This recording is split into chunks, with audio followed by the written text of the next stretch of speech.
we will be discussing our Booksplosion June Book of the Month, sponsored by Random House. We were liars! And this is going to be full of spoilers. So if you haven't read We Were Liars, you're going to want to not watch, or, you know, go read it and then come back and watch. The link will be here on my channel. So you can do that. You probably read it in the time it'll take us to do the live show. You probably could. It's a really, really quick read. Oh, what's going on? What's going on? Someone mute your stream. Oh my God, what's happening? That was me. I'm sorry. Oh my gosh. I was like, who is that? Anyway, so I'm Christine. This is Paul Bananas Books. This is my channel. I'm Ariel from Ariel Bassett. I'm super pumped to talk about this book, guys. I'm Jesse, and my channel is Jesse the Reader. And I am Kat. My channel is Katie-tastic, and I couldn't get my bottom third to work, which I don't understand why not. It's very unfortunate. I had a great lie about how I was married to William Herondale. Great. My lies. So, So, initial thoughts on the books, guys. Ariel, you want to start us off? Okay. Why you put me on the spot? I accept. It was so good. Like, generally, that's my overall thought. This was a really freaking good book, in my opinion. 5 out of 5 stars. Should I go into any discussion points, or do you just want my general thoughts? I mean, you can go into one discussion point. And Yeah, so I can just say like a few things that I like specifically liked. One thing that I really, really liked, and I mentioned this in my review of the book, I really liked the personification of her emotion. And, like, the first time you see it is right at the beginning of the book, and she's talking about how her father left her mom, and she's like, and they were like standing out in the driveway, and she's like, and then my father took out a gun and shot me, and I fell to the pavement. And, like, I was reading it, and I was like, what? And I actually thought that, like, that was a plot point. I was like, this is such a different book than I thought it was going to be. I think I got all of us. We were all. Yeah, I thought that was like the big thing that everybody was talking about. Was like the shooting. I was like, what? Really shocking. Is she dead throughout the whole book or what? Yeah, it's crazy. And then she's like, but then my mom told me to get myself together, and we went inside, and I was like, oh my God, Lockhart, metaphor, beautiful. Oh my God, it's so good. And get yourself and your gun wound together and come inside. Stop embarrassing me.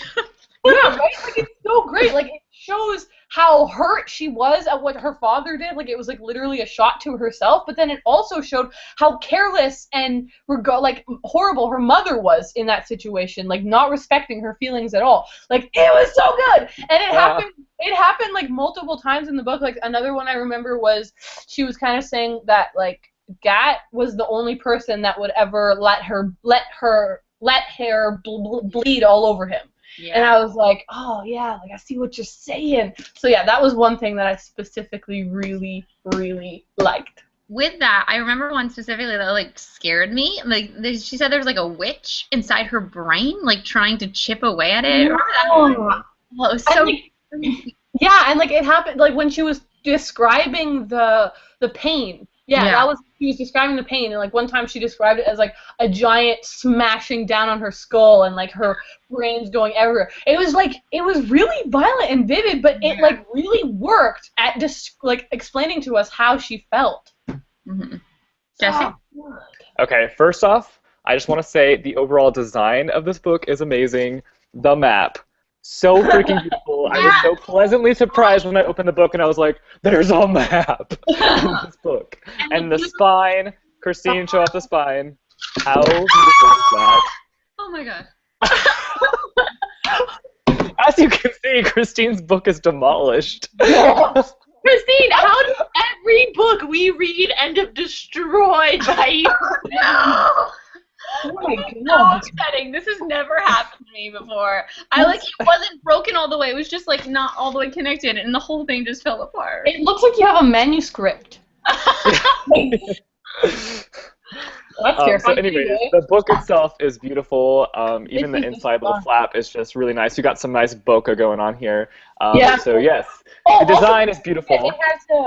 It has the what's this called again? Family tree. Family I tree. love those. Family tree, Oh, yeah. I love family trees. That was Yeah, that was I've really nice. never A really seen nice this addition. in a contemporary novel before. A map and a family tree. Yeah. Like, Yeah. I couldn't understand it. I was like, wait, is this a fantasy book? What do I need a family tree? Right.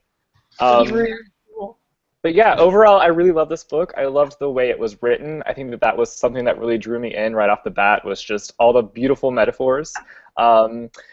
I didn't feel very attached to the main, like to any of the characters at the beginning, but then once we find out the twist, I realized that over time, after like through reading this book, I had become attached to them because the twist just made me like feel so sad, and so I definitely grew onto the characters as I read the book. But at the beginning, I didn't really like them, I didn't understand them. But you know, once you get to that point of learning more about what has happened, it just makes sense and everything clicks. So yeah, I really loved it. It was really good. Kathleen.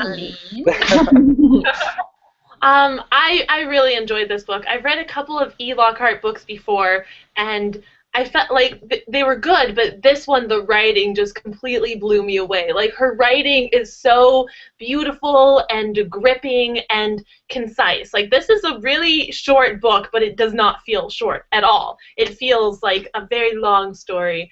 And kind of like Jessie, I didn't really feel like too attached to the characters at first until we hit the end and you realize that, oh, I kind of have grown attached to these characters. Like, I loved the character descriptions of, like, Gat is ambition and strong coffee, all those little descriptions. I loved those. They were so good.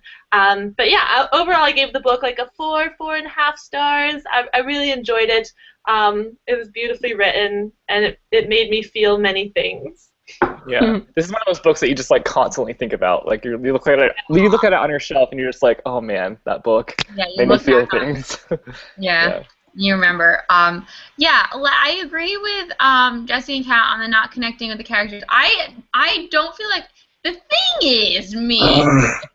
I guessed the end really quick. So, like, I always had it in the back of my mind, and by the end, I was just like, you stupid, stupid kids. I felt really, really bad for, like, half a second, and then I was like, you stupid, stupid kids. You're so stupid!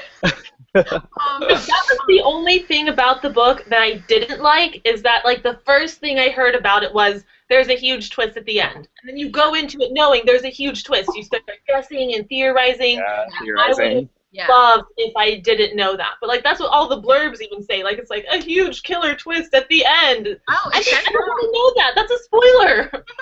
In the blurb?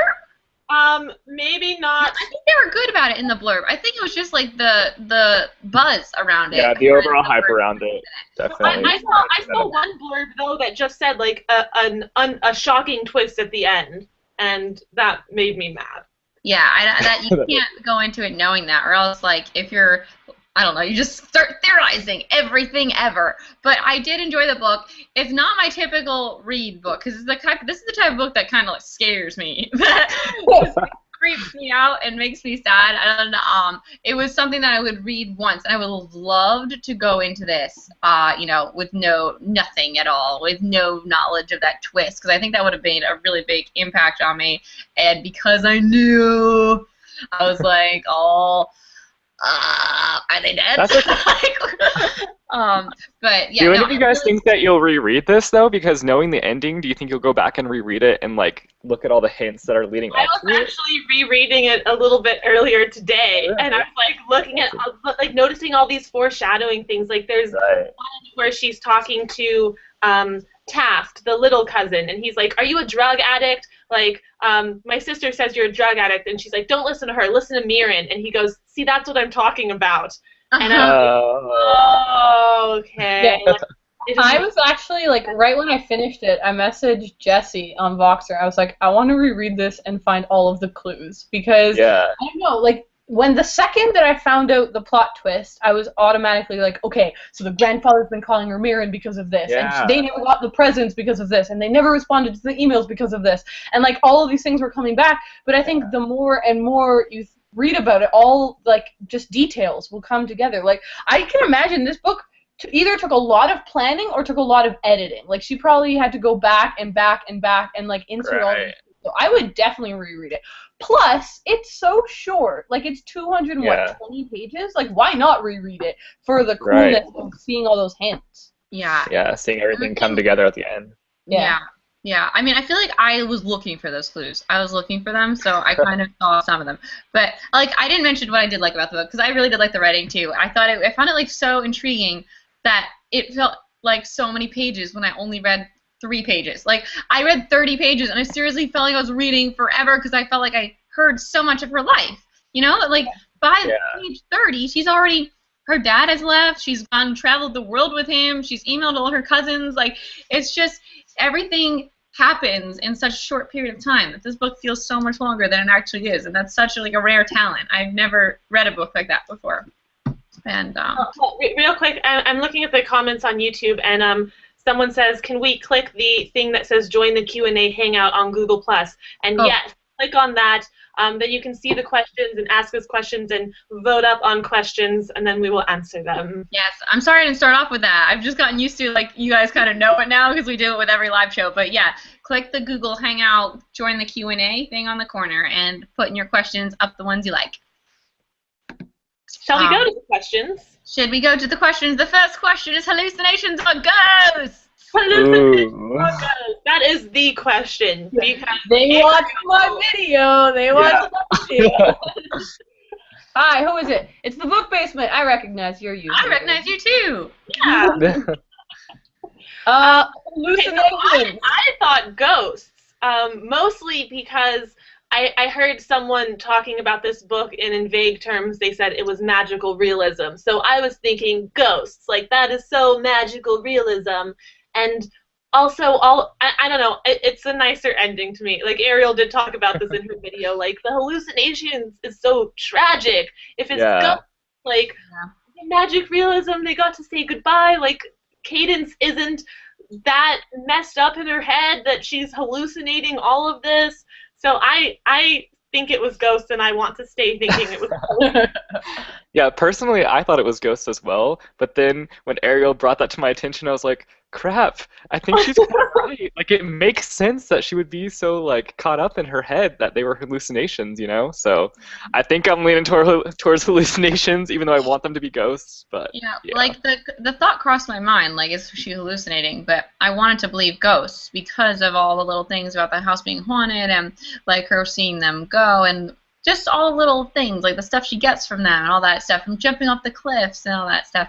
But, like, when talking to Ariel about it, I do think, like, the more I think about it, the more I think, yeah, she probably was hallucinating, because this felt like a contemporary novel, first of all, so I would think that there is no magical realism in it.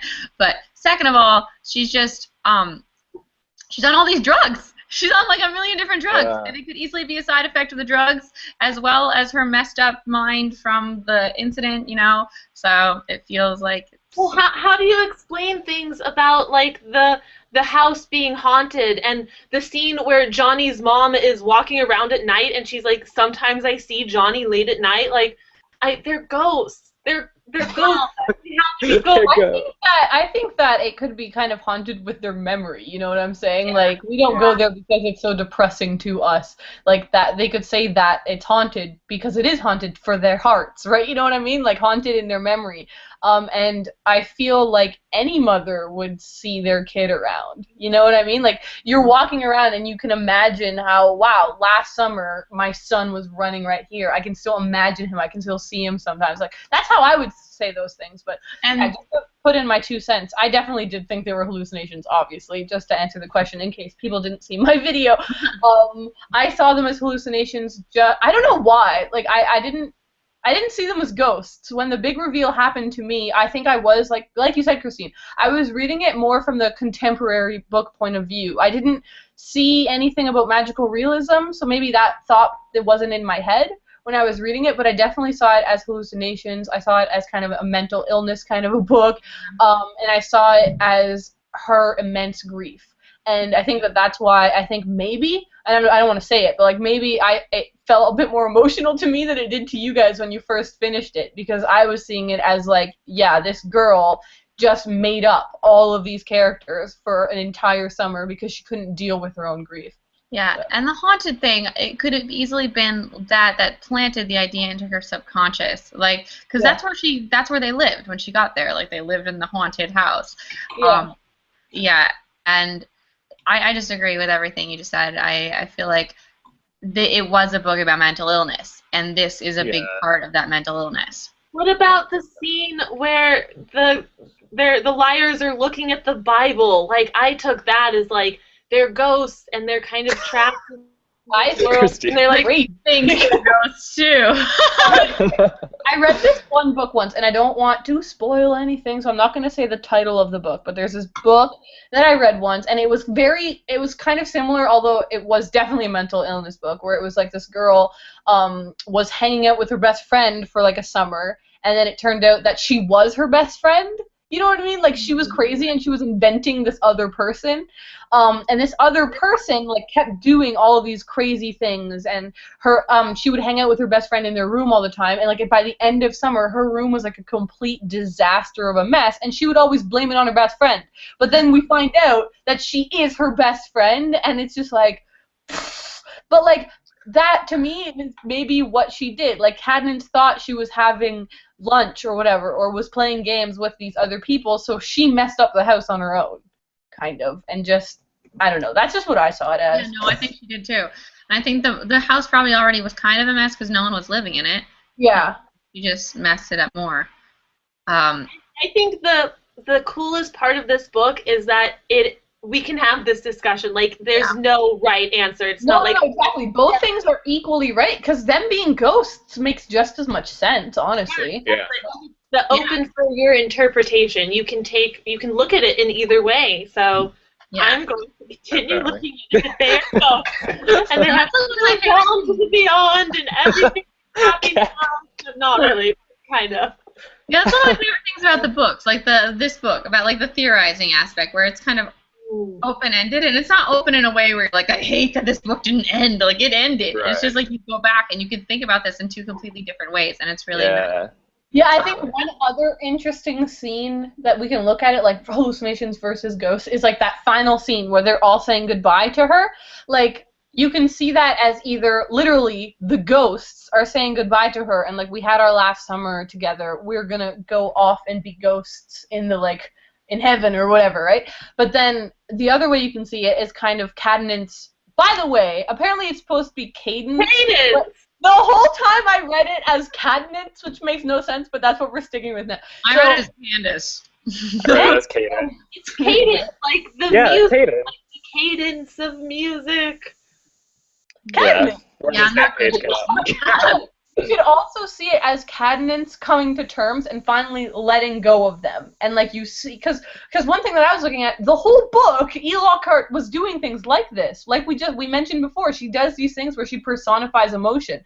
Like those, they could just be personifications of her emotion, and she could like literally be letting them go and kind of moving on from her grief.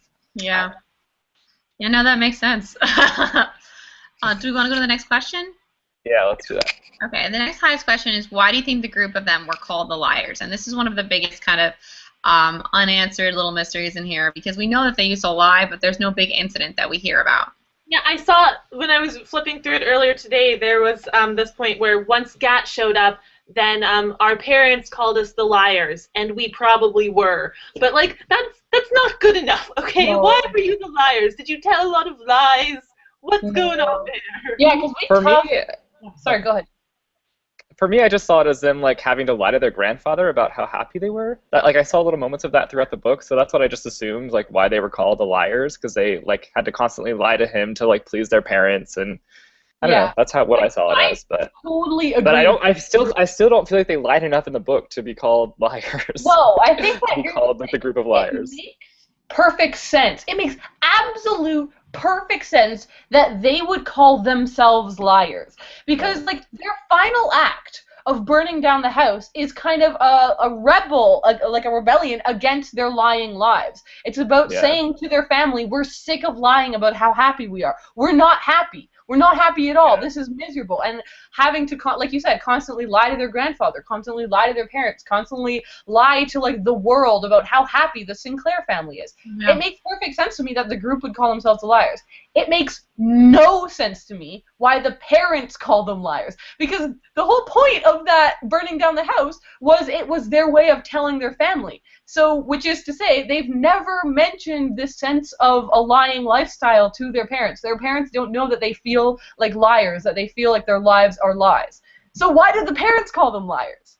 That doesn't make sense. That's exactly what I was wondering. Question, because like the book opens up, it's like, welcome to the beautiful Sinclair family. No one is a criminal, no one is an addict, no one is a failure. Like, it's because they're lying. They're putting out that they're not, there's nothing wrong, everything is fine. But I didn't get why the parents called the group the liars. Yeah. Yeah, it could have been like, instead of that one line, like literally this entire problem could be solved if that one line wasn't, and that's when our parents started calling us liars. If it was, that's when we started calling ourselves the liars. Like, that literally would have made this title amazing, and it would have made the book make so much more sense. I don't know if that was, maybe that was simply an editing issue, or it's like a tiny plot hole that wasn't, I don't know, like an editor missed or something. Yeah. I mean, it could be that something happened in the past, but just we don't hear about it. Like, one thing that, like, they were like, oh, that was such a lie, you liars, you know? But, like, it would have to be, like, a lie to your parents, and they were so young, so it's like, what were you lying about? Playing in the pool when you're supposed to be on the beach? Like, yeah, the only problem I see with that theory is that, no, like, I totally think that it's right. I'm just saying that, like, it just doesn't, it's not explained. So, like, it's still a problem. Like, even if that is, like, if someone were to tell us that that's the thing, and, like, yeah, what happened was that you used to lie. Well, lying is such an important theme in this book that is so poorly explained that I can't really accept that theory because it's not explained well enough. Like, not good enough. Exactly. Do you want to move forward? Yes. Who was your least favorite out of all the characters, then just out of the liars? Probably the grandfather as the least favorite. Yeah, I really didn't like his outlook on life and money. That was really... Yeah. I think that he caused a lot of the problems, too, so... Yeah. I think that oh, sorry, go ahead, Kat. He's also raised that way. Like, he probably came from a family just like that. Like, his father was just like that as well, and so, like, that's all he knows. And now he's old and he's the king from the fairy tales with his 3 beautiful daughters, and he kind of enjoys watching them fight over the family fortune and his fate. Yeah. Like, they're all looking up to him like, oh, Dad, give me the house. I want this house. I want this money. Yeah, and the daughters are, like, kind of frustrating, too, because it feels like none of them are working and, like, they haven't tried because they've just had their life handed to them. Yeah. But it's kind of the dad's fault because he handed it to them without having them, you know, try to get for it. Yeah. I would say that, like, I totally agree. I hated the grandfather and I hated the daughters, but I would say that I hate the daughters more than I hate the grandfather because, in a way, like, if you, I don't know, this is my perspective. In a way, the grandfather is taking care of that whole family. Like, he makes all of this money and he gives it to the family. And he's, like, he doesn't make his daughters work for anything. They get everything for free. So, in a way, he is taking care of everyone. The daughters aren't taking care of anyone. They're not taking care of themselves and they're not taking care of their children. All they do is, like, continuously teach their children to beg to their grandfather. Yeah, it's hard. I kind of see that as worse in a way, because at least the grandfather, like, made his money, or however he got the money, he made it, and he's continuing to pass it down his family. The daughters aren't doing that. Like, none of them work. That pisses me off. Like, you I can understand his, like, sorry, I can understand his frustration with them, like, but I think he's going about it the wrong way. Like, he should have instilled this you have to work for your money thing when they were younger. Which makes him kind of a bad father in that aspect. Like, he's expecting them to do this when he didn't teach them how, you know? Yeah. I think I totally agree. I think another thing that kind of bugs me about the daughters a little bit more than the grandfather is that the grandfather, obviously, he's wealthy, he's rich. He can technically do what he wants now, right? Like, we don't know if he worked at all for that money. Like, it figures most of it's inherited. I'm guessing, right? Because like it's a family line. But I'm guessing like he worked at least for some of it. But then the daughters didn't. But neither did the grandchildren, and the grandchildren were smart enough to realize that they should be working for money and that isn't okay. So it pisses me off too that like all of the moms were stupid enough not to ever realize that they should be working for money. But again, that is the grandfather's fault in a way. But at another point, you can't blame your parents your whole life. Like, Yeah. there comes a point where you're being the idiot now. Yeah. They're just expecting to mooch off of him. Like, they've done it for this long. They want to keep doing it. And like, Yeah. I think they tried to marry wealthy. At least like a few of them did. The one didn't. I respect that one. That went away from the family values. I forget which one it was. The one with Gat, right? Yeah. Yeah. She was probably my favorite. I hated like the way that they treated him because like he wasn't white, right? Like they were like, oh, it was horrible. I mean, this is just the lifestyle they're raised in. Like they're cut off from the rest of the world. Like it's all about money and social status, and then when Gat comes into their lives, like I felt really when the liars start to question that, because Gat like brought this other perspective to the group and started talking about how like there are people starving to death on the other side of the world, and you guys are fighting over the bigger house. Like really, everyone's gonna get a house. Does it really matter if you have the biggest one? Yeah. Right. It was like just so frustrating to hear, like her, like remembering them arguing about like the paintings and the jewelry, and it's just, I don't know, just. Do you want to go to the next question? Yeah. Okay, the next highest rated question we have here is: out of all the Booksplosion books you've read so far, which one was your favorite? Ooh. I think it's hard to gauge because they've all been so different. They have different. Oh, sorry, you want to start? No, I was just gonna say we really have chosen very different books. We have chosen. We've done so many very different books. Okay, let's just state them in case people don't know. We did Control by Lydia Kang, which was kind of a sci-fi book. We did Panic by Lauren Oliver, which was like a contemporary book. Okay, contemporary thriller. Yeah, we did. Yeah, contemporary thriller is more precise. We did Rebel Belle by Rachel Hawkins, which is kind of a supernatural, paranormal, contemporary book. Light-hearted. Yeah, we've done Attachments by Rainbow Rowell, which was like a flat-out contemporary. Adult contemporary. Yeah, adult contemporary. And then we did We Were Liars, which could be supernatural, or could just be mental illness contemporary. Yeah. A lot of contemporary books, guys. They're all so different. Like, my favorite is Rebel Belle just because that was, like, the most that I would like, my favorite is also Rebel Belle because it was the most fun and enjoyable while reading it. But if I look in like a more objective, like I feel like this book was the best written book out of the bunch so far because it was just beautiful writing. But I didn't like have a good old time reading it. It wasn't like it was like a depressing. It was like it was like oh god. Wow, no. My favorite one is this one. I don't need to be having fun to like love it. You know what I mean? Like you guys know I love my contemporaries and I love my serious contemporaries. To me, I don't know. Like I love having fun when I read my books too. Like I read loads of like fun contemporaries and paranormal and stuff. Like I love to have like a cheesy fun time. But at the end of the day, my favorite books are usually slightly more depressing. Just a little bit. Ones that make you think about life. Yeah, not depressing, but more serious, kind of more reflective, more self-introspective. Ooh, reflective. I don't like getting self-introspective. I like rolling. Yeah. I think for me, it's like there's 3 that are tied for my favorite, so it's hard. Like I don't want to pick a favorite. They're all so good, you know. Which ones are you thinking of? Attachments? Yeah, Attachments, Rebel Belle, and We Were Liars are like have all been my favorite Booksplosion of the month so far. So Attachments was so good too. Yeah, I love Attachments. I mean, not to toot our own horn, but we've been picking good books. Next question is: since no one really liked the title of the book, what title would you give it? I've really thought about this.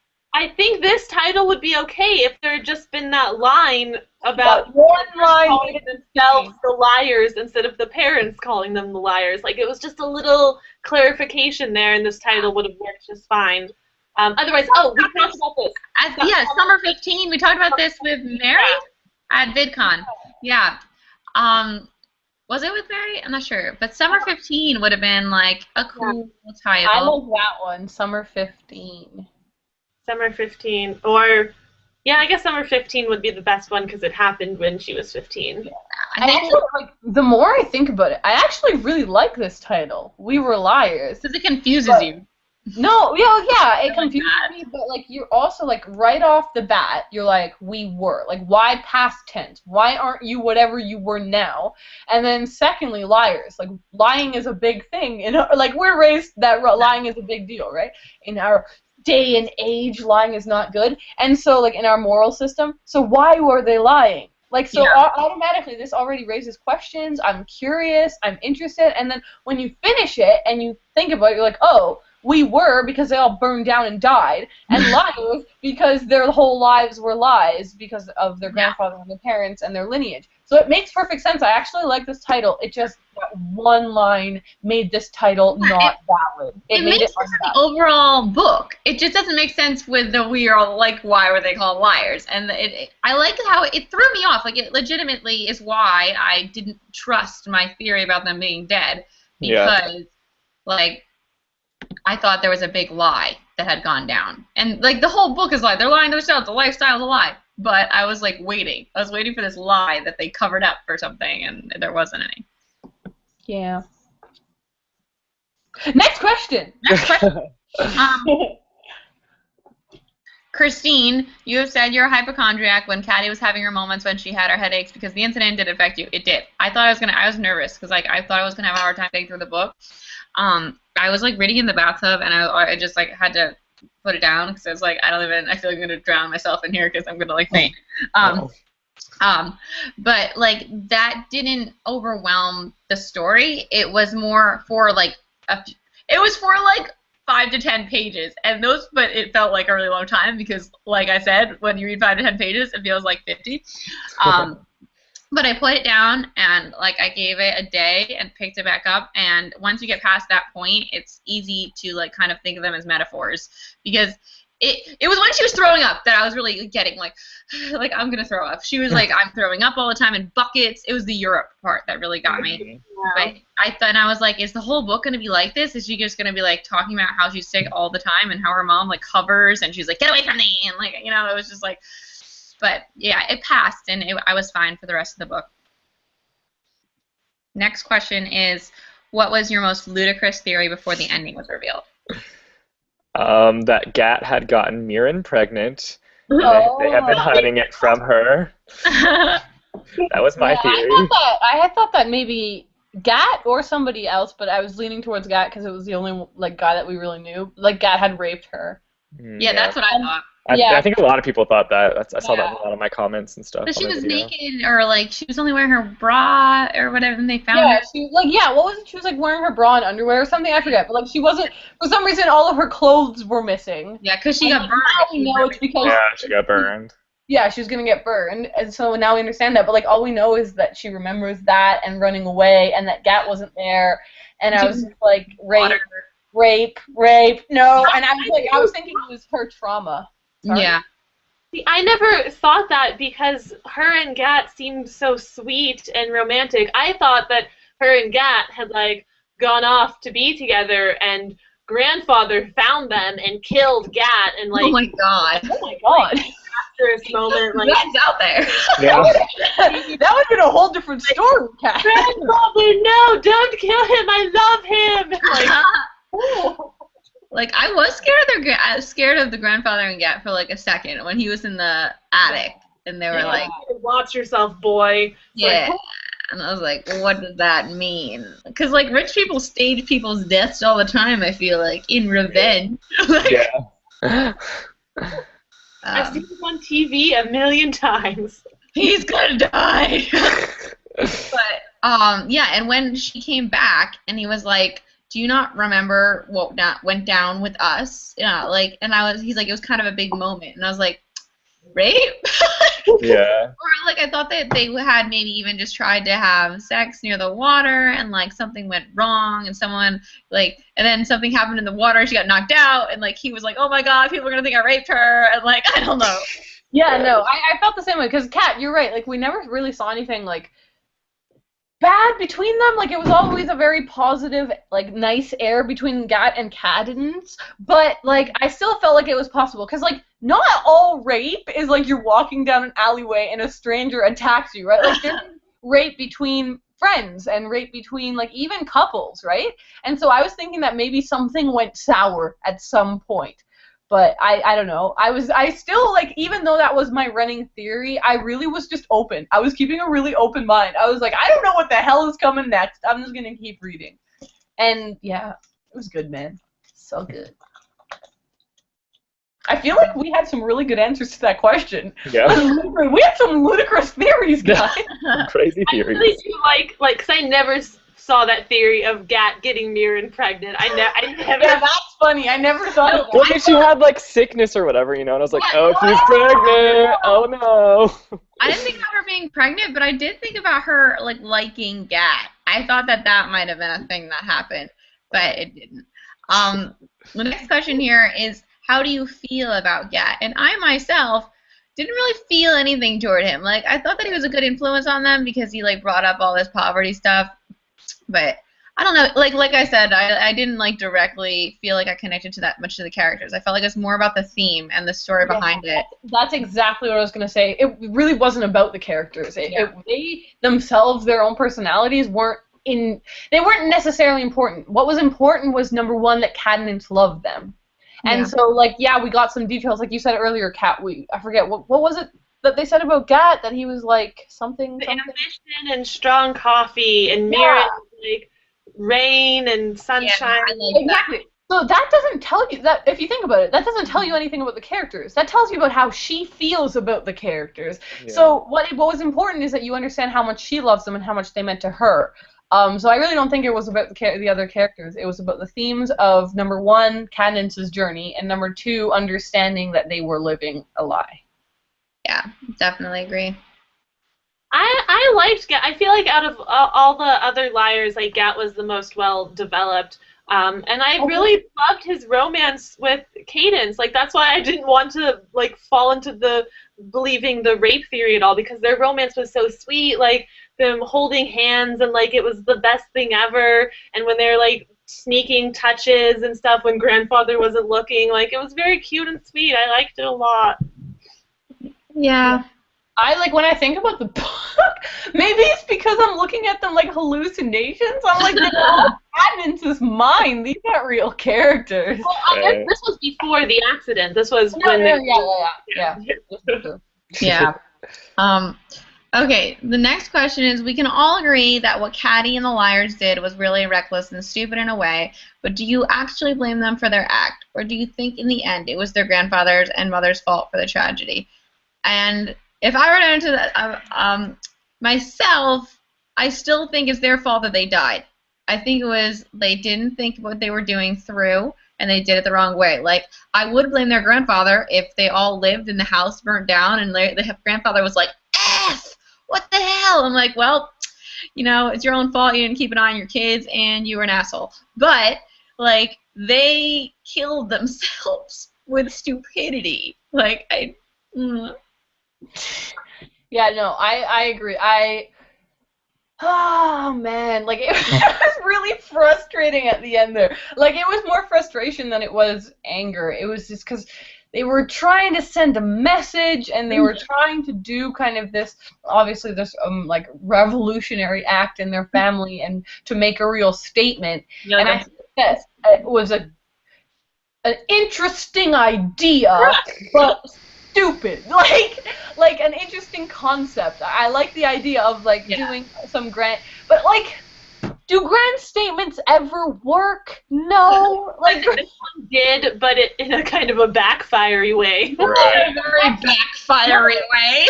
No, because like here's the thing, it didn't work at all, Kat. Like it didn't, because if you think about it, the only person that actually like that they're now going to use this new theory towards, I guess, is the lower generation of kids. Yeah, it's all the other, like that's what the whole ending was about.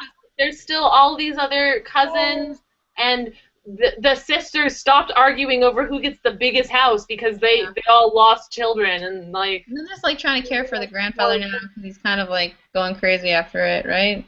yeah. Alzheimer's. Also, his wife had died too, and then all his grandkids died, or several of them. Yeah. Yeah. Oh, I didn't even like think about it. Yeah, all of them died at the same time. And Yeah, the I think puppies. On the puppy. one of the things I was thinking was that kind of they were doing it for themselves because they wanted to live happy, free lives, right? They wanted to live in a world where they could do what they wanted and express their feelings and like go out with whoever they wanted without this racial prejudice and pursue different careers than their parents wanted them to and stuff. Like part of the reason that they were doing it, I don't think, like I do think that part of the reason was for their siblings, but I think part of the biggest reason was for themselves. Like they were depressed and they wanted to fix it. They didn't fix that, right? Because they ended up killing themselves. So I do think that it was, I don't know, it was just really stupid. Like part of me wants to just blame it on the alcohol. Blame it on the alcohol. I want to blame it on the alcohol. Don't blame anything on the alcohol. The alcohol is No, these kids were 17 years old and don't know how fire works. 15, but still. I'm getting 15, but sad about the ending again. I can't believe they died. like with the alcohol thing, like I hate when people are like, "Oh, I did that because of alcohol." It's like you have the alcohol so you could do it, you stupid. alcohol is never an excuse. But do you think the alcohol might be of why, like, the way it went down because they're so stupid and not thinking? I definitely think it was a factor, totally, because they weren't in their right minds. Yeah. But they drank the alcohol. Like, who drinks alcohol before lighting a house on fire? But weren't they tipsy while they were planning it out, or were they not? It doesn't matter. No matter how drunk you get, you do not fire on the 3rd floor of a building. No, I'm just sad that they died this way. Okay, I'm trying to find a good excuse. Reading it was like head desk, head desk, head desk, head desk. Yeah, I was so frustrated. Like, how is it a good idea?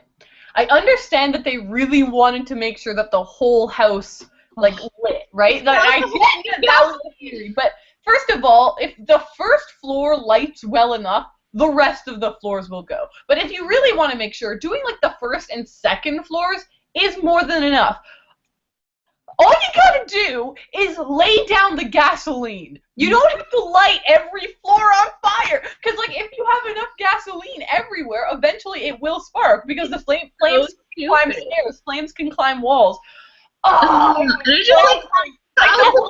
And that's why you set a fire, kids. Arson advice from Ariel Bissett. But like the thing is, there's so much better ways to light a house on fire. The stupidest thing is though, that, like them being as stupid as they're 21st century children. Like, do they not live in this age? Do they not know that they can look this up anywhere, anytime?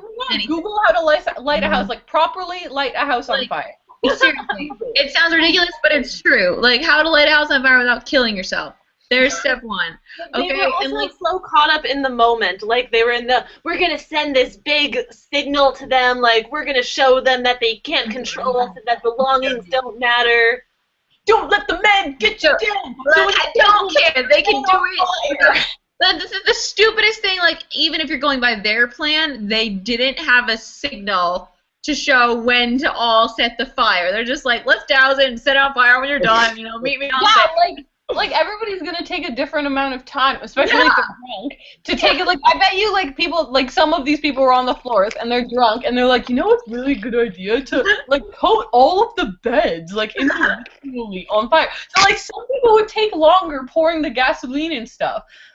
It was so frustrating. It was so frustrating. She like the bookcase on fire. And she's like, oh, yeah, paper burns really fast. Yeah. I think that one really important thing, though, is that it is believable. Like, it is believable that a bunch of idiot teenagers who are hyped up on morals and drunk, like, not drugs, I guess. I mean, alcohol is technically a drug, right? Like, they're hyped up on their morals and on drugs, could go and, like, kill themselves in a house fire. Right. Why would anyone play with fire? Like, that's, like, the second rule you learn. Rule number 1 is don't talk to strangers. Rule number 2 is, like, always stay close to your mom. Rule number 3 is don't light things on fire. Don't play with fire. They were want this stuff because they grew up in a family where you just throw money at your problems. Like, no problem is so big. You can't Throw money at the fire. Why isn't it going out? Burn the money. Did anybody else get super sad about the dogs, or was Yeah. I? That was the first I was like, why? Because we learn about the dogs before we learn about their deaths, right? So I Yeah. thought that maybe just lighting the house on fire and burning the dogs was like, there was a moment, there was a flicker of hope in me that was the worst of it. That was it. And then when they said the dogs, I was like, "There's more to this," and we don't even know it yet. I was just as soon as I heard the plan of, I'm going to go on the second floor, she's going to go on the first. I was like, no, don't. nope. so Okay, next question. I'm getting next sad one. thinking about this. This makes me mad. Like, you're dumb. Okay. The next question here is July book of the month. What is it? It's the Warrior by It is the Warrior. This paperback is so freaking heavy, it doesn't make any sense. It's a high fantasy. I love contemporaries and everything, but I'm so ready for a fantasy book. Oh. Yeah, we haven't done a fantasy book yet. So we're adding to our Not a high different. fantasy one, yeah. Breaking it in. Yeah, So we haven't- excited. Also, this is not a new release, so you'll have a better chance of finding it at a library or like a used bookstore or something. If like a lot of our books have been new releases, but this one is not. It's the start of a series too, so like there's more books after. If Yeah. you like it. There's like the 5th book is coming out this fall, right? The 5th or 4th? The 5th, I think. Yeah, Yeah, the there's 5th, already like maybe. 4 books out. Yeah, yeah. So So exciting! get the book and join us for next month. Woo! I'm gonna read mine next coming week. We're gonna use the hashtag Book Warrior. Yeah. Book Warrior. Yeah, yeah. Okay, the next question we have here is not a question. Okay, not a question. I thought Candace's name. I found Candace's name to be really symbolic. In music, the cadence is the end, a final piece, a final part, a final tune. And I thought in some way Candace would symbolize some ending, and in the end, it turns out she did. Yeah, I agree. That's really interesting. Good thinking. There's so much thought put into this book. Like that's That's what I was saying about like this book either took a lot of planning, a lot of editing, or both, because there's so many fine details. Like I wonder. Sorry, go on. No, I was just gonna go to the next question. Go ahead. Yeah. No, I was just gonna say, like, does Mirin mean anything? Yeah, I bet they all mean something. Yeah, we have to. A lot of authors really. John. What's the meaning of Johnny? Johnny. Well, he's like your typical, like, I feel like boyish. Nah. Yeah, Johnny is that. Okay. I don't have any like clear thoughts on this name. I was just like, yeah, John Smith, boy. Okay, which of the fairy tales did you like the most? These were depressing to me. I love the fairy tales. I think I like the one right before Ariel the loves depressing. Christine and I are like, it was depressing and sad, and Ariel's like, it was depressing and sad. Jesse, sorry, I interrupted you. Go ahead. I just said I think that I liked the one that was right before the fire the best. What one was that? How did it go? I don't Fire. We burned ourselves to death. I don't specifically remember any of them. I'm gonna be honest. I don't like. I remember loving them, and I remember that they were like. I just thought they were a really great and creative writing tool, but I don't remember specifically the stories. What page is it on? This one. It's on page 196 if you'd like to look it up. I'm not going to read it. Oh, yeah, that one. Someone want to read it aloud? Or? It's like one of the longer ones, but it's Yeah, just it's like. longer. If somebody wants to read it, they can. Let's see. You want me to read it?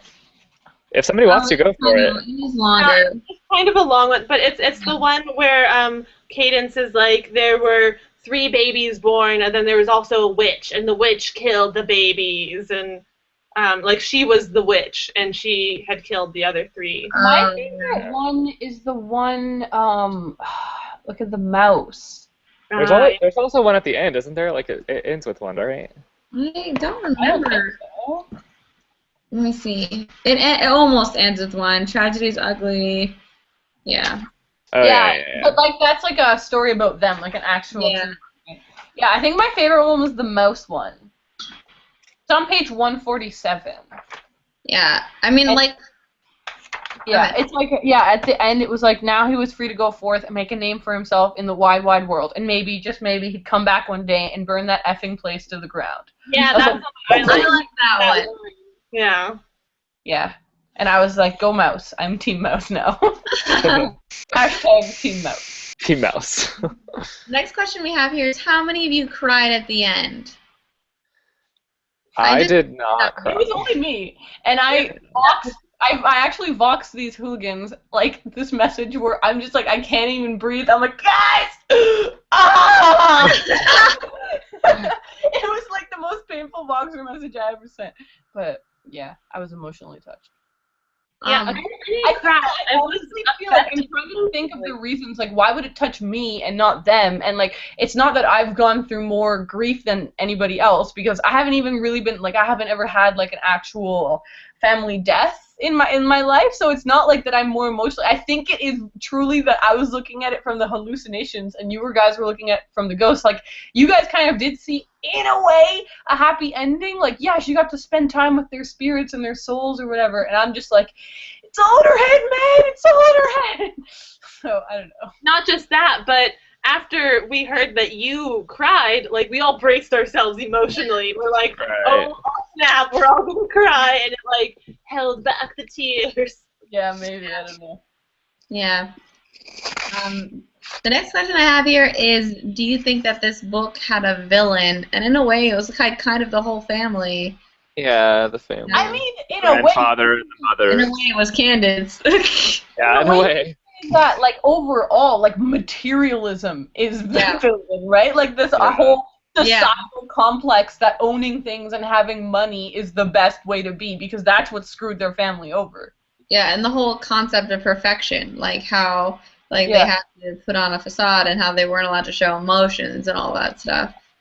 Yeah, But- this is Not to get all against the man. But like it's the parents that perpetuate these thoughts. Like none of them like think for themselves and think like, wait a minute, this is dumb, and I'm like suffocating my children's emotions, like messing them up. I don't know. This is where we go back to what we were talking about earlier, where it's not like a protagonist and an antagonist, and it's not about the character development, it's about the ideas. And this book just gives you so much to think about and discuss and just ponder after you finish reading it. Like, was there a villain? Like, it's kind of abstract. You can look at it so many different ways. Mm-hmm. The next question we have here is, do you still like Granddad even after finding out how manipulating he was? I had like a certain amount of respect for him, but I didn't like him ever. Yeah, I never liked him. Yeah, I can't say that I like the dude. Someone left a comment talking about how the grandfather didn't inherit money. He worked for his money and he earned all his money. There you And go. that's like the head of the household. So I also have a certain amount of respect for him, but I didn't like him, especially. Yeah. Yeah, like what I was saying before about him, like in his mind, what he was doing was actually okay. Like he was providing for his family, right? Like at the end of the day, he bought that island by himself. He bought those houses for his children, for his daughters, and he really cares about his grandchildren, and he wants to see them prosper. And if you think about like, not to for this to be taken incorrectly, but like in his mind, he was being racist against Gat because he thought that that was the best way to protect his family. So if you think about it, like his intentions in a way were okay. He was just really horrible. Like those were ingrained from a past generation. So in a way, like I understand where he's coming from, but that you can't really excuse his his actions that way, but you can understand them. So I couldn't ever say that I liked the guy. Anyone else have My opinion, though. Anybody else want to Anybody try? else? No. Jesse? Next? I don't Okay. really have any. Okay. When you first heard the liars were dead, did you think it was a metaphor? I did a double take. I didn't because I was waiting for that. What about you guys? I didn't see it as a metaphor at all. No. Like a metaphor, like the father shooting her kind of a thing. Yeah, it was like, whoop, there it is. There it is. Yeah, and like in a way, they are a metaphor. Like even if they're ghosts or if they're hallucinations, it's a metaphor, right? Like the whole story kind of is a metaphor in a way, but like of life and goodness. But that's okay.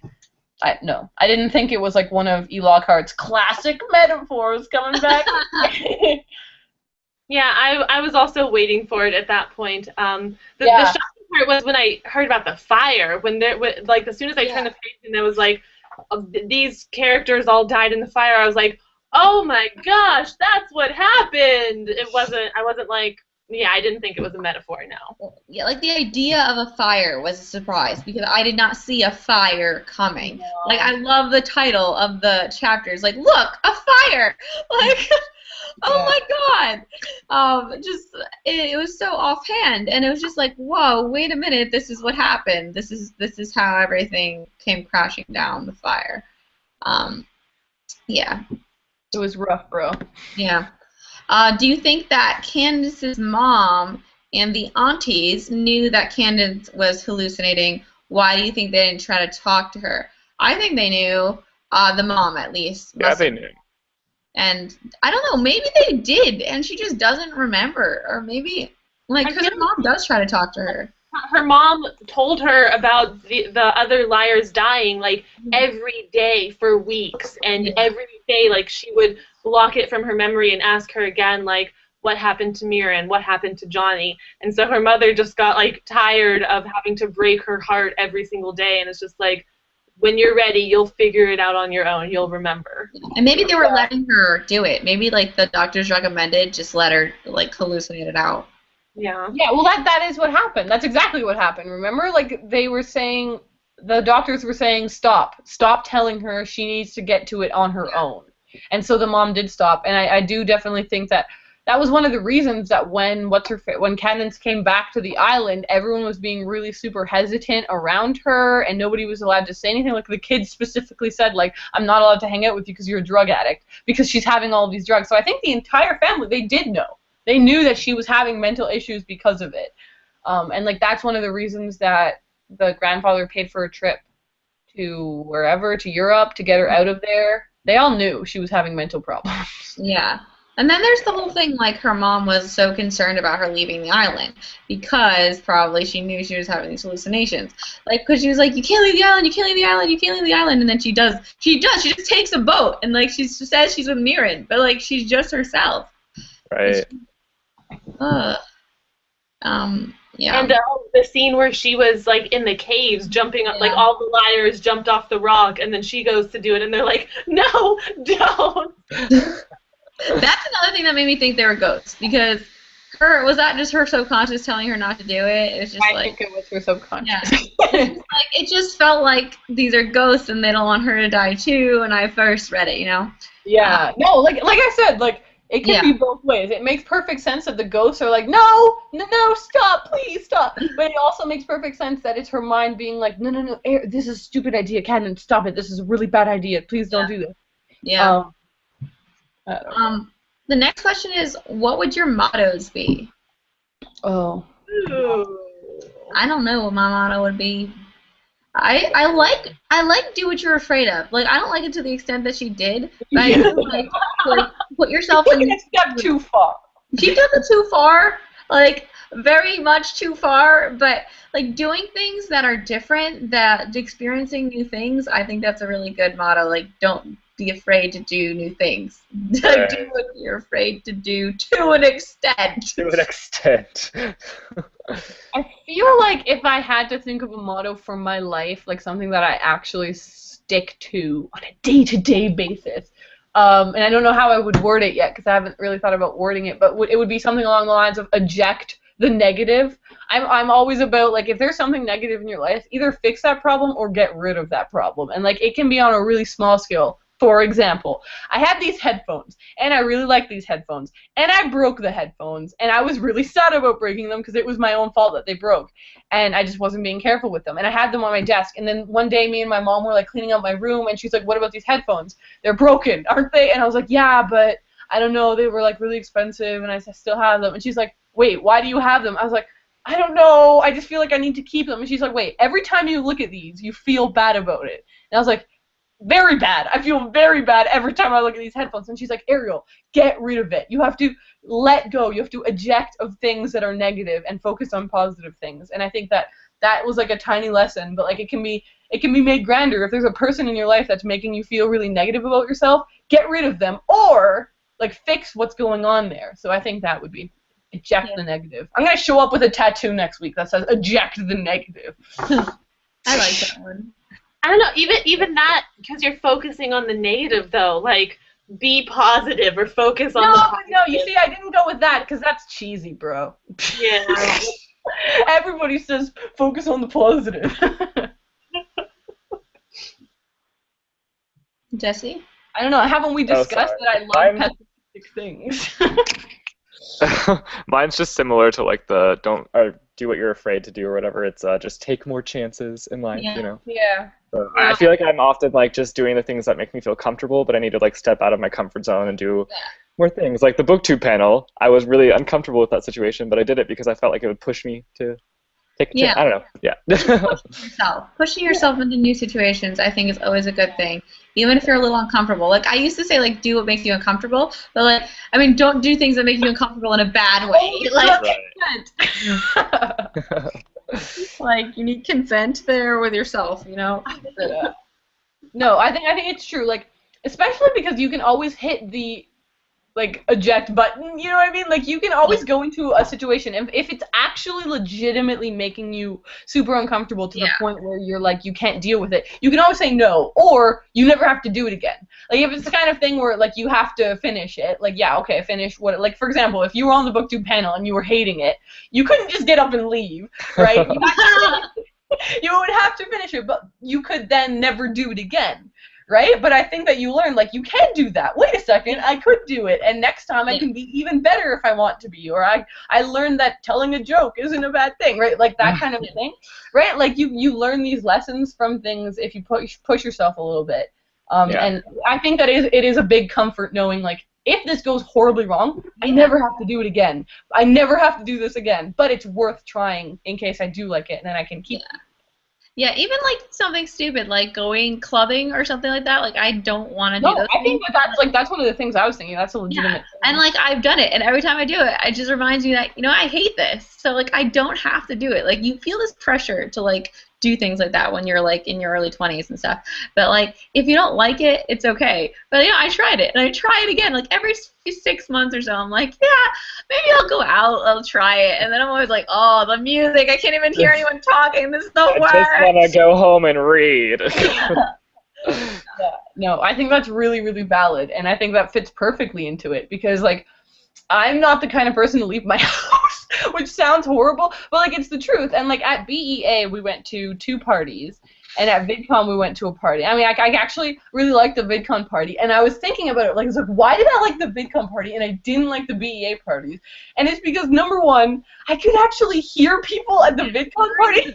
Like, they had music, but it was in the background. Like, you could have conversations with people. And at BEA, like the 2 parties that we went to were like so loud. We were like yelling at each other, or we were just standing there. I was like, I don't want to like this. I don't like this. But like, what I learned was like, okay, I learned that I don't like that, so I don't have to do it again. Right? Yeah.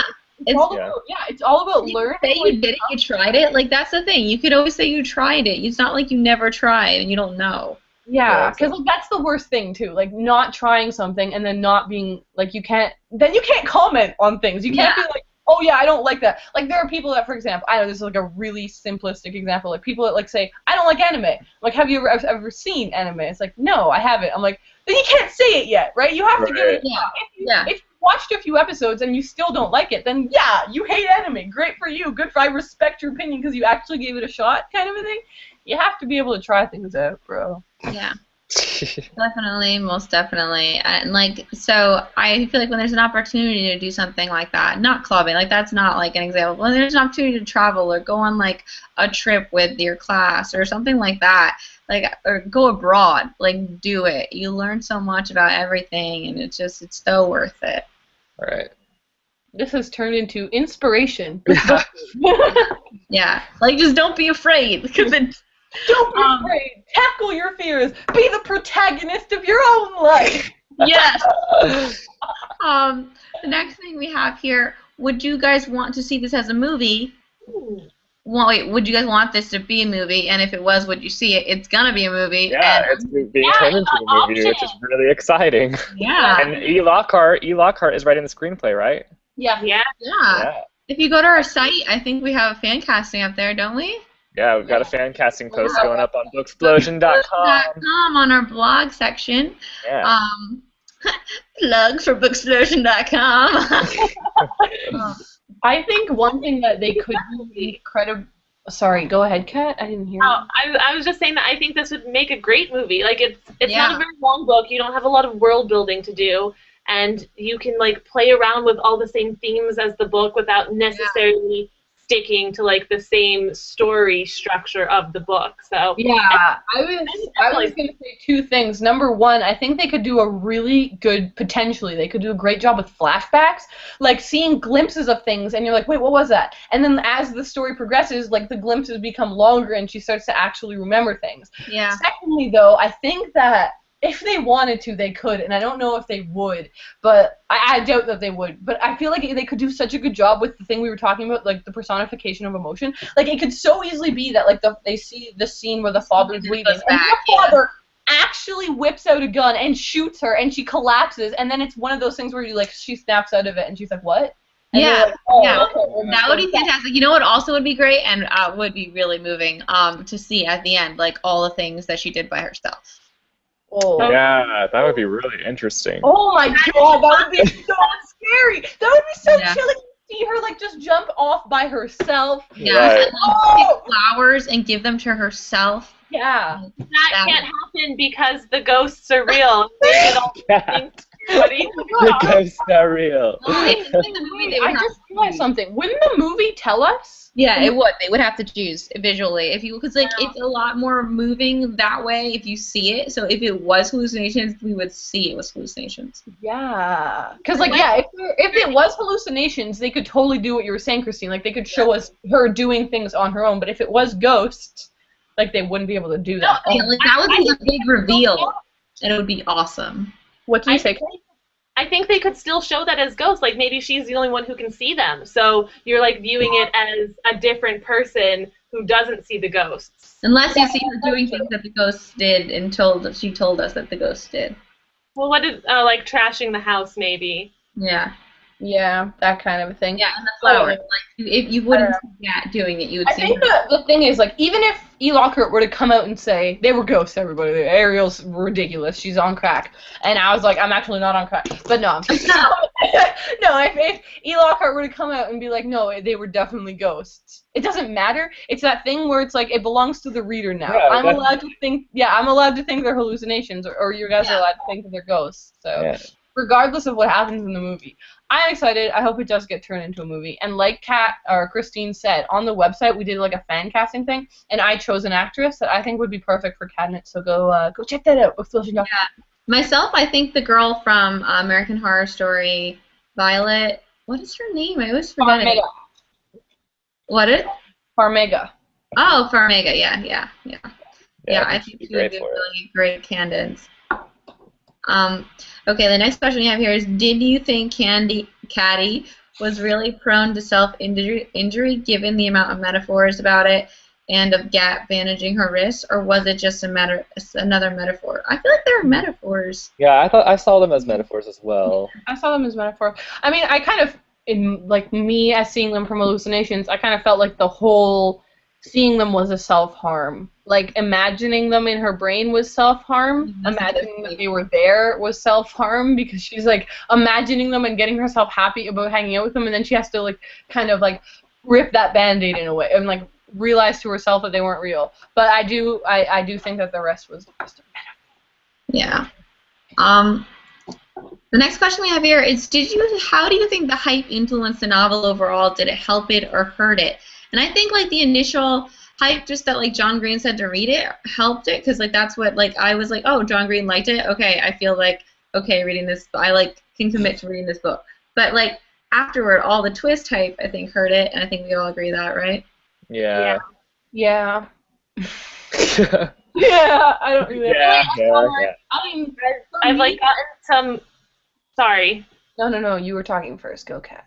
I think it's kind of a bummer because I've gotten some comments that are like, oh, the hype killed this book for me. Like, it was so overhyped, I predicted the ending. And that's disappointing because if you have that hype, like, I feel like this book would be really impressive and would blow you away. But if you go into it, like, really expecting to have your mind blown, then, yeah, you might be a little bit let down. So I do think the, like, big wave of hype hurt it a little bit. But it kind of also helps it because a lot of people are reading it, so yeah, you like for books you need hype for them to get popular. Like that I don't know, I don't even remember where I heard it, but someone said once that like word of mouth is the most important thing in publishing. Like people talking about a book and recommending it to, whether it be like from our perspective, recommending it to our viewers because then you guys all go and talk to your friends about it. Like whatever it is, word of mouth is the most effective thing that the publishing industry has. So like hype like that is really good for a book's success, and like that means that more people will read it. But for me it doesn't matter who blurbs it, because like for example, if I see a book that's blurbed by Stephen King or like not even J.K. Rowling, it doesn't matter to me who blurbed it. Like I'm more interested in the synopsis, but I do know that like a blurb from John Green gets some people to read it. Like Christine, you just said, like knowing that John Green liked it makes you more susceptible to picking it up, right? Mm-hmm. So I think that is effective for the hype kind of thing. But like we did say, it's not just this book, it's any book. If you go in expecting your mind to be blown, like you're not allowing the subtleties to be effective enough. You're not allowing minor things to be impressive. You're expecting a blowout, and that's not really fair to the book or to the author. Because like there are some really minor things in this book and in other books that are just as incredible as big plot twists. Yeah, the thing is, like, hype is great. It's just how you deliver the hype. You can't go to people telling them, like, you're going to love this, it's going to blow your mind, this has the best plot twist. That's ruining the book. Like, you liked that book because you didn't know that happened. Right. About that. I really want to make a discussion video about hype now.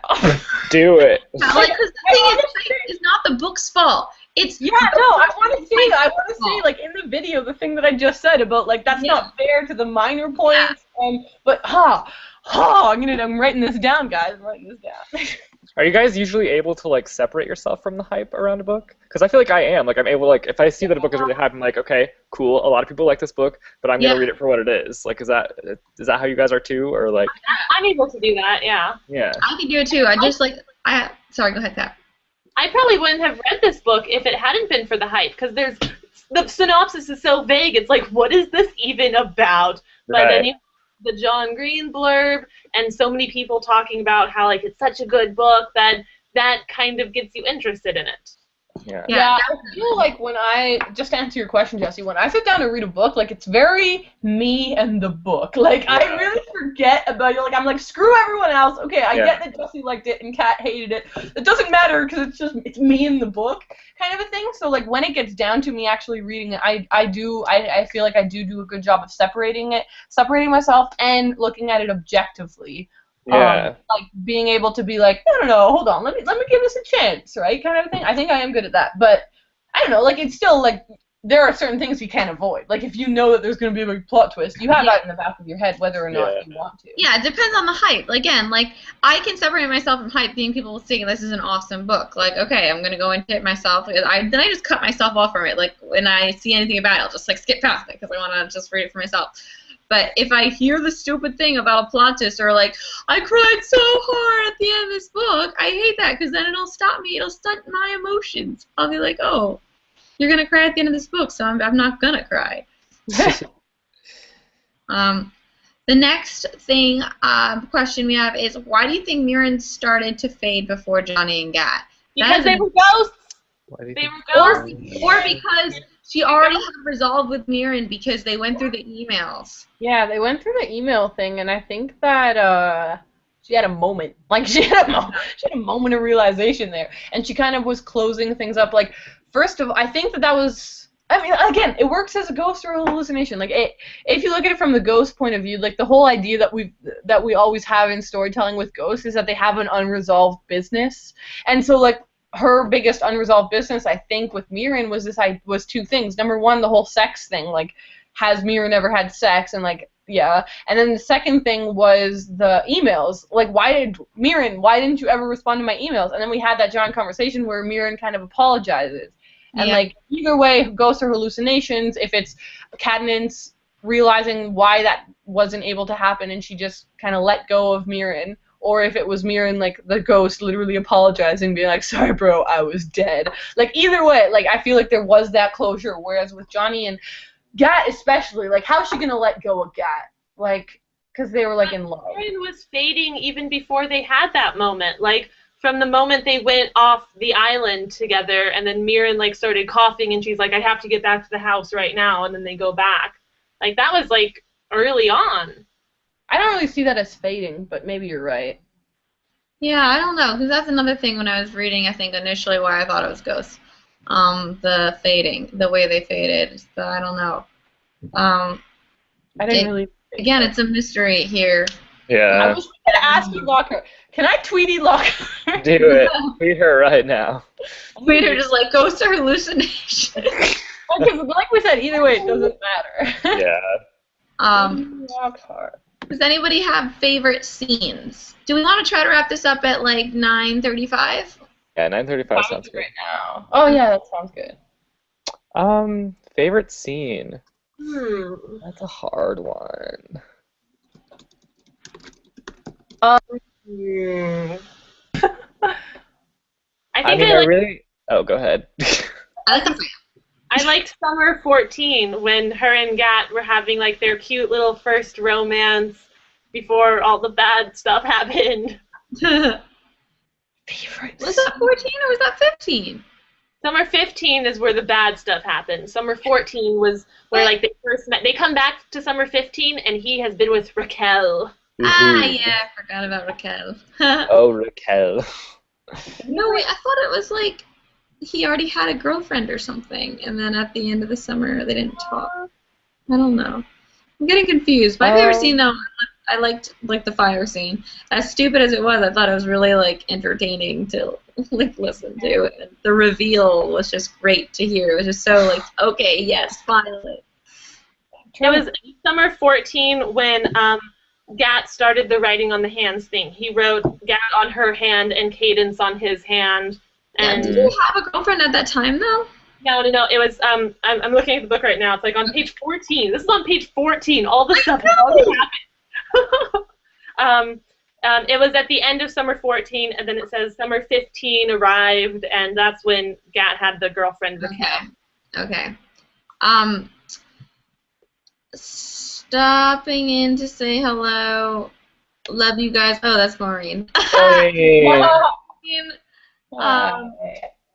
Okay. He's gone by now. Hopefully, the spoilers. The next thing we have here is, do you think there should have been an epilogue? I personally do not think there should have been one because I just really liked the way that it ended. I thought it was really satisfying.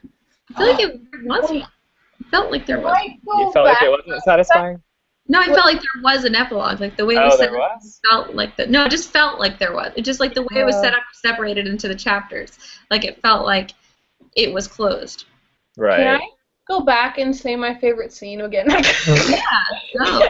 I mean, I had a lot of favorites, but I think this one was really good. It was where oh god, it was so good. It was the one where the granddad or the mom is like convincing Cadnance to be like, tell the granddad the house isn't too big for us, that we need the house, that we need that house space.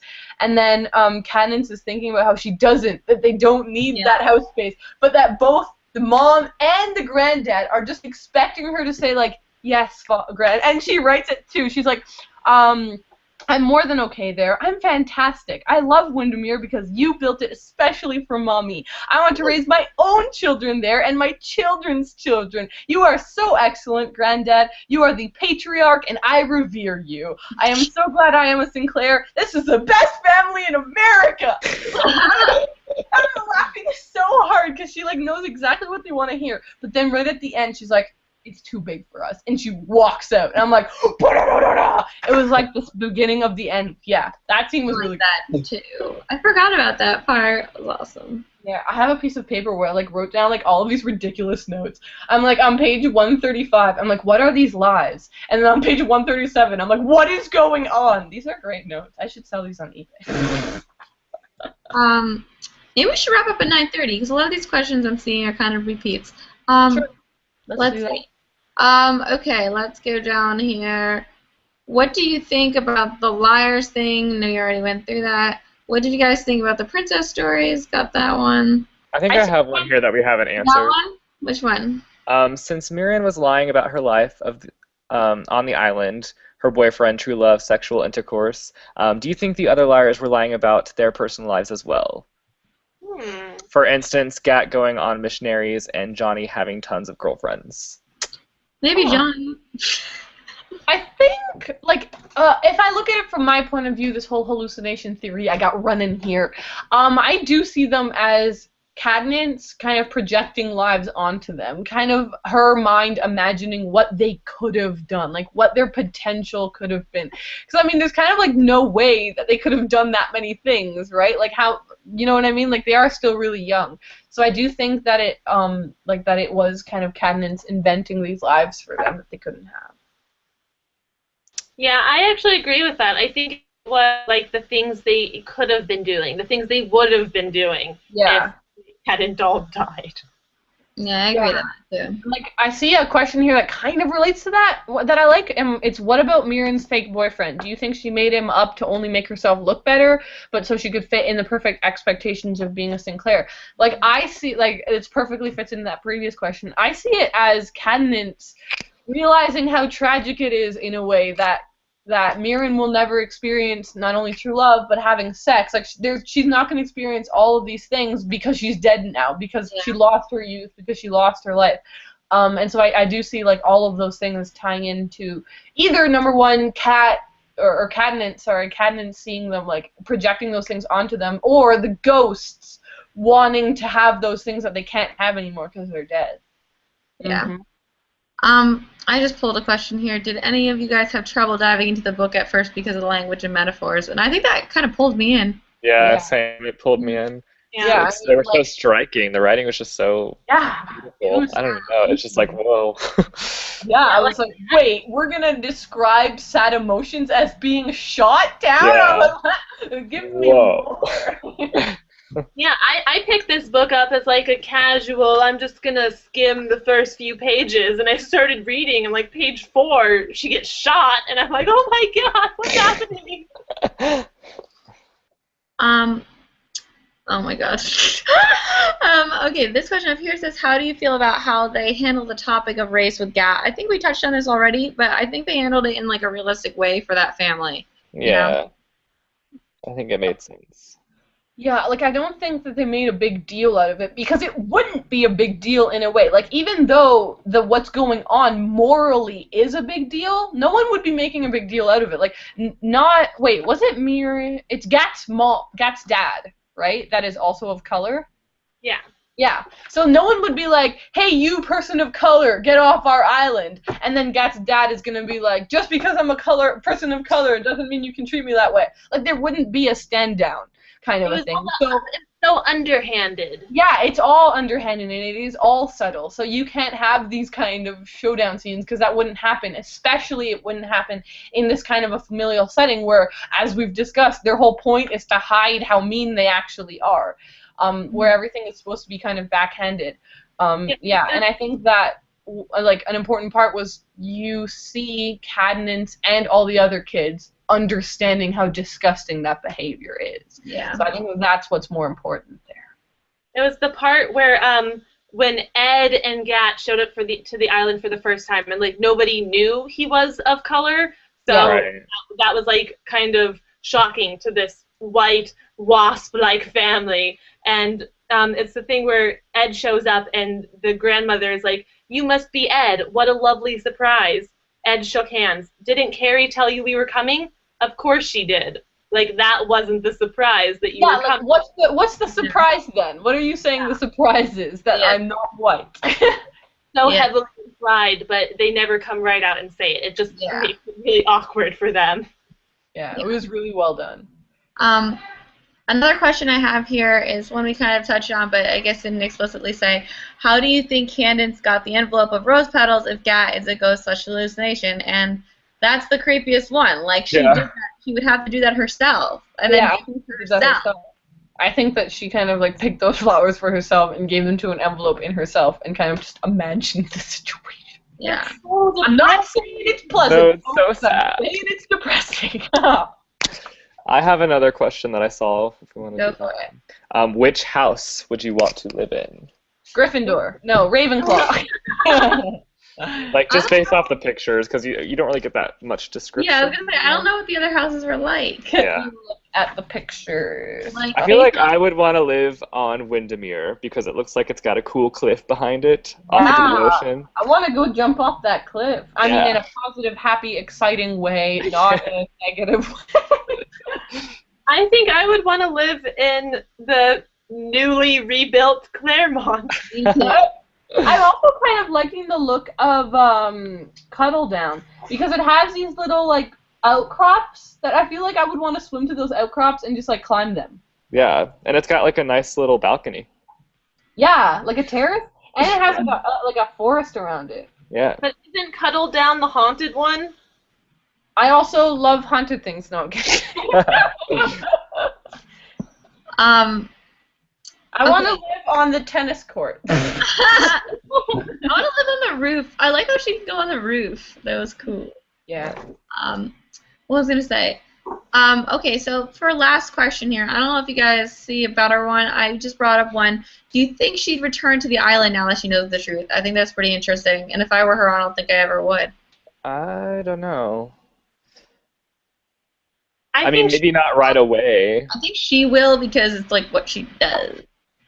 I think that if we had like, I don't know, if we had to make predictions for the future, I think she would, because I think a really big and important and awesome, beautiful part about the end was that she was talking about how, wait a second, actually the Sinclair grandchildren didn't die. There's still 8 of us left, right? Like, it was this whole really big weight of, it's a tragedy, but it's not like we all died. There's still a lot of kids left. Like, it isn't, like, you can't just ignore the other kids because these other 3 died.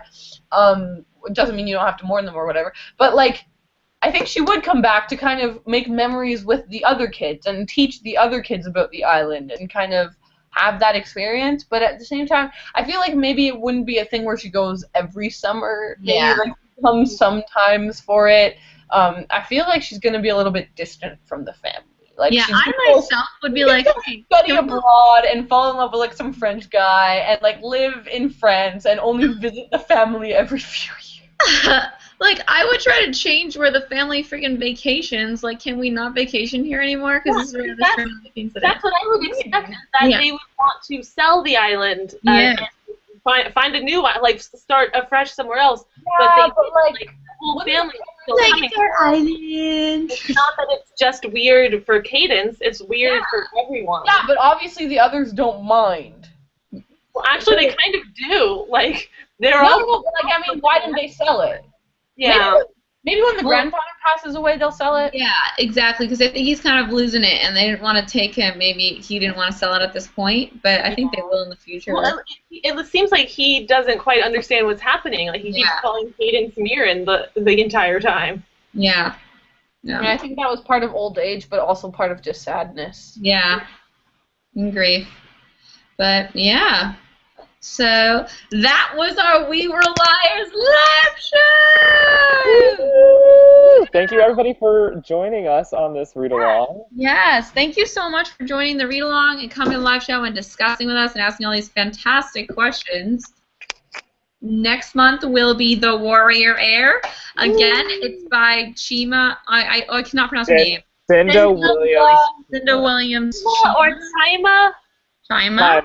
Cinda Yeah. Williams. It's- Chima. It's Just look up the Warrior Era and you'll find it. yeah, it's fantasy, so we're going in another different direction, which should be fun. So I hope you guys join us for that. We'll let you know as soon as we have a date for the live show. Hashtag Book Warriors. Book Warriors. Woo! Thanks for joining us. Bye, guys.